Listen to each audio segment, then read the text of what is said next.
Comics of 100 Years Ago, December 3rd, 1925. It's Gasoline Alley by Frank King. Walt paces in his bathrobe while Skeezix holds a pen and a piece of paper in his hands. Walt says, "I never knew that a man could be so miserable. It's terrible, but I had to do it. If Phyllis listens to Madame Octave instead of me, there's no other answer."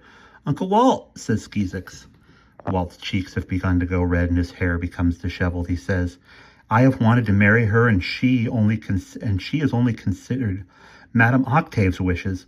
I don't want her unless she is willing to marry me in spite of heaven and earth." "Uncle Walt!" cries Skeezix.